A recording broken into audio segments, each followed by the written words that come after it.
नमस्कार मेरे ज्योतिष के सभी साथियों और ज्योतिष सीखने वाले सभी मेरे फ्रेंड्स।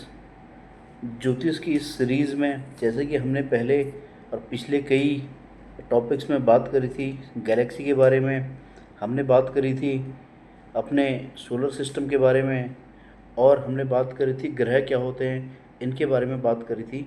तो आज मैं आपको बताने जा रहा हूँ कि जितने भी हमारे ग्रह होते हैं सोलर सिस्टम में, इन सब ग्रहों के बारे में एक एक करके हम जानकारी लेंगे।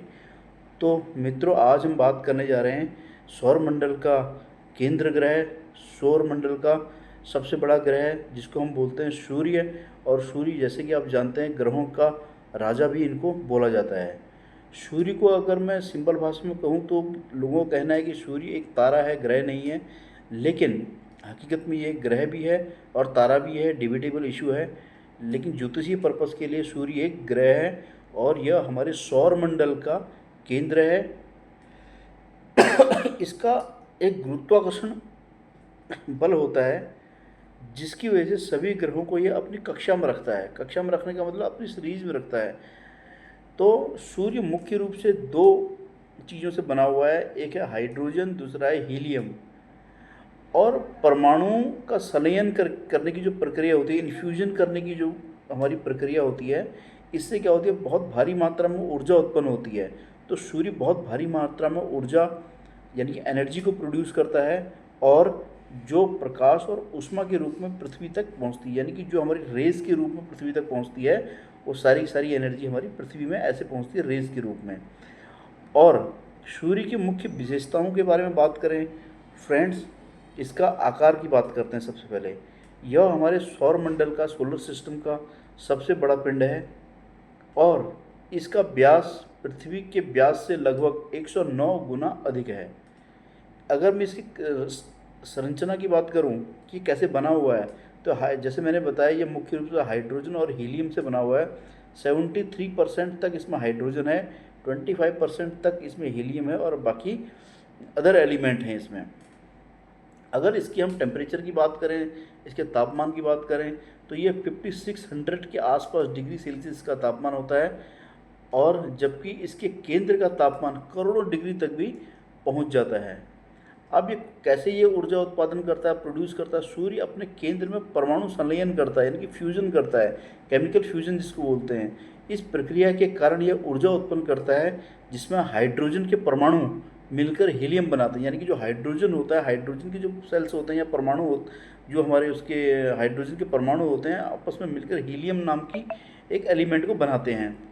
सौर मंडल का केंद्र। अब बात करते हैं कि हमारा जो सोलर सिस्टम है, जो हमारा सौर मंडल है, सौर मंडल का केंद्र है सूर्य। तो सूर्य का जो गुरुत्वाकर्षण है, जो ग्रेविटेशन है, वो पृथ्वी सहित, पृथ्वी के अलावा बाकी जितने भी इसकी ओर चारों ग्रह घूम रहे हैं या परिक्रमा कर रहे हैं, उनको ये बांध के रखता है, बाध्य रखता है उनको, अपने गुरुत्वाकर्षण के हिसाब से ये घुमाता है। फिर बात करते हैं सूर्य का हमारे जीवन में क्या महत्व है, पृथ्वी पे या मानव पे इसका महत्व क्या है। सबसे पहले अगर मैं बात करूं, सूर्य जीवन का एक स्रोत है। क्यों है जीवन का स्रोत? सूर्य पृथ्वी पर जीवन के लिए आवश्यक ऊर्जा, ऊष्मा प्रदान करता है। प्रकाश संश्लेषण की प्रक्रिया के माध्यम से पौधे इसे अपना भोजन बनाते हैं। यानी कि पौधे हैं, हमें एनर्जी चाहिए, पौधों को अगर खाना चाहिए तो सूरज से अपना खाना बनाते हैं। हमें लाइट चाहिए, हमें भी एनर्जी चाहिए, तो सब कहाँ से आएगी? सूर्य से आएगी। जितने भी खाने पीने की चीज़ें हैं सब सूर्य से ही बनती है। कहीं ना कहीं फसल भी है तो सूर्य से ही बनती है। मौसम और जलवायु। सूर्य ही मौसम, समुद्र की धाराओं और जलवायु को संचालित करता है, उनको कंट्रोल करता है या संचालित करता है। गति। सूर्य अपनी जगह पर घूमता है और मिल्की वे नाम की जो हमारी आकाशगंगा है के केंद्र की परिक्रमा भी करता है। यानी कि सूर्य अपनी जगह पे स्थिर तो है लेकिन वो पूरी तरह से स्थिर नहीं है, वो भी घूमता है। चूँकि ये हमारा सौर मंडल का सेंटर है, केंद्र है, केंद्र में रह के ये भी घूमता है और ये आकाशगंगा के केंद्र की परिक्रमा करता है। तो दोस्तों, उम्मीद है आपको मेरे द्वारा दी गई जानकारी सूर्य ग्रह के बारे में शायद आपको अच्छी लगी होगी। तो अगले एपिसोड में, अगले वीडियो में मैं आपके साथ बुध ग्रह के बारे में बात करूंगा, जो कि सूर्य से सबसे नज़दीक ग्रह है। उसकी कैरेक्टरिस्टिक्स को समझेंगे, उसके महत्व को समझेंगे। तो तो इसी क्रम में हम सारे ग्रहों की अंडरस्टैंडिंग और नॉलेज को लेते हुए अपनी ज्योतिष की सीरीज़ को आगे बढ़ाते रहेंगे। तो दोस्तों बने रहिए मेरे साथ ज्योतिष की श्रृंखला में। कल फिर बहुत जल्दी आपके सामने एक अच्छी वीडियो के साथ बुध ग्रह को लेकर आपसे बात करूंगा। तब तक के लिए नमस्कार दोस्तों, धन्यवाद।